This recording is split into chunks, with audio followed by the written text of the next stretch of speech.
7,000 years ago, people cleaned their teeth. But their toothbrush wasn't made of plastic. It didn't have a motor, no battery, no timer. It was just a piece of wood. And the most shocking part? It actually worked. Yes, you heard that right. Some studies suggest that the natural toothbrush used thousands of years ago can, in certain situations, be just as effective or even more effective than a regular, modern toothbrush. And here's something even more surprising. Many people today clean their teeth worse than people did 7,000 years ago. Why? In this video, we're going to find out how the ancient toothbrush actually worked, what science really says, which method is safer for your gums, and, most importantly, which one you should be using. By the end of this video, you might completely rethink how you brush your teeth.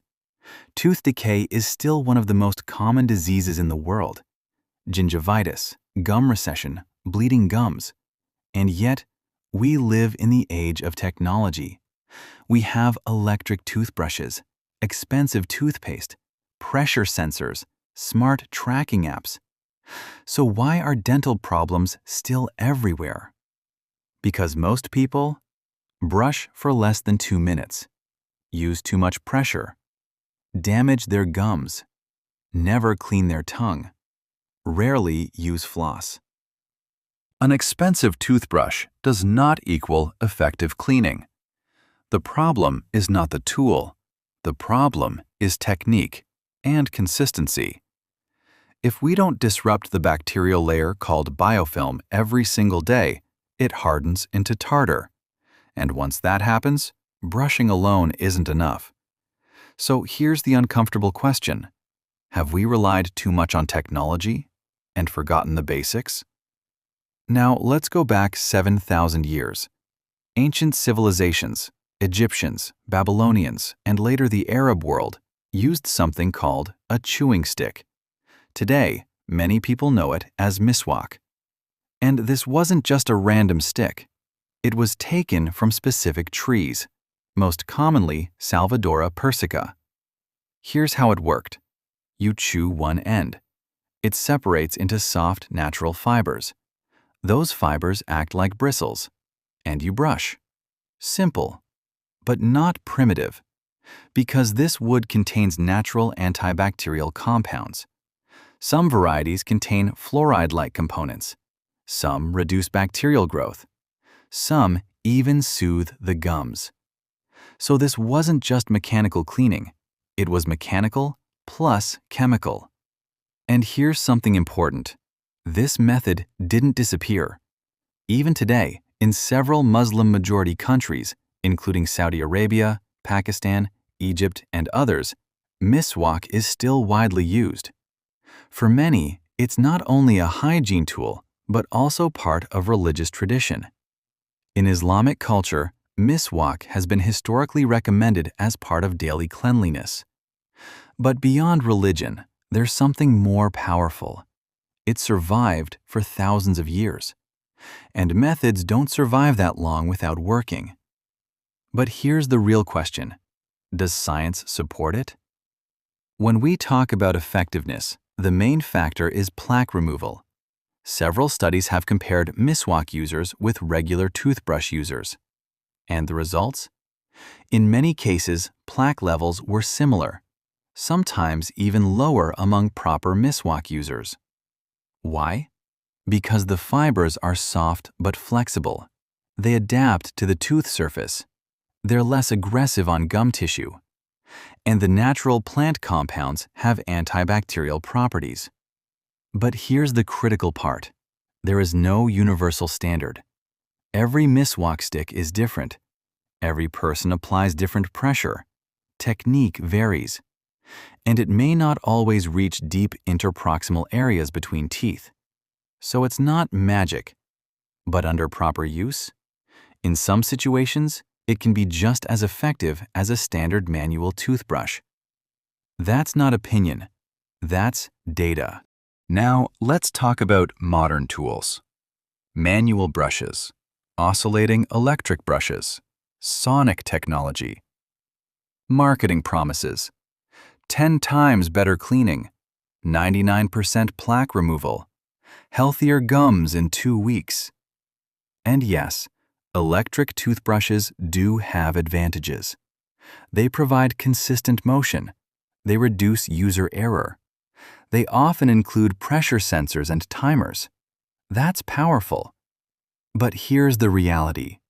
If you press too hard, you still damage your gums. If you angle it incorrectly, plaque remains. If you rush, it doesn't matter how advanced the brush is. Technology does not replace technique. So which one is actually safer? To answer that, we need to talk about your gums. Gum recession is when the gum tissue slowly moves downward, exposing the root surface. One of the most common causes? Excessive brushing pressure, hard bristles, horizontal aggressive scrubbing, wrong angle. Over time, this can cause sensitivity, root exposure, and long-term damage. Miswak fibers are naturally softer and more flexible.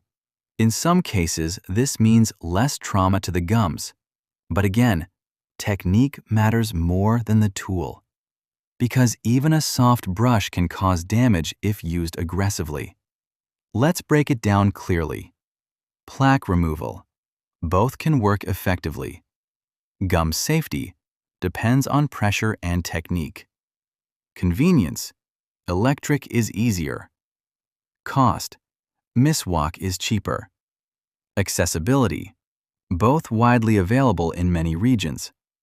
Long-term success depends on consistency. And here's the most important conclusion. It's not about ancient versus modern. It's about how you use it. If you travel often, miswak is practical. No toothpaste needed, no water required. If you prefer a natural lifestyle, miswak fits. If you have sensitive gums, softer tools may help. If you wear braces, implants, or have limited technique, electric brushes may give better control. There's also a hybrid approach. Some people use electric brushes at home and miswak during the day.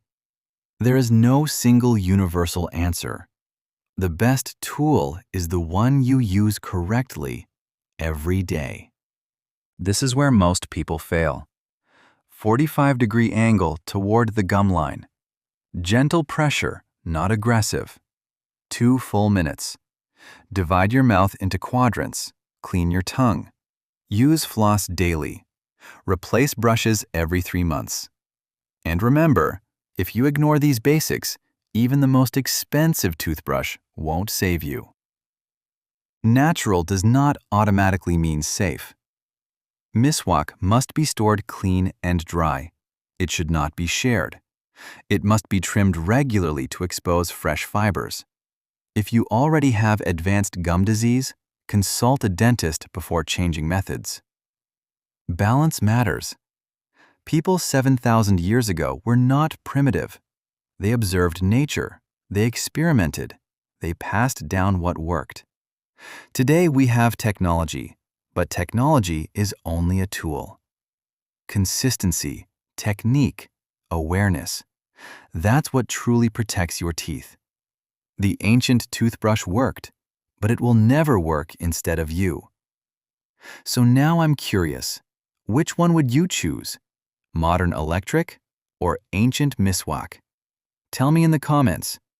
And in the next video, we're going to explore something even more shocking: how people cleaned their teeth before toothbrushes even existed. Subscribe so you don't miss it. And if this video changed your perspective, share it with someone who brushes too hard.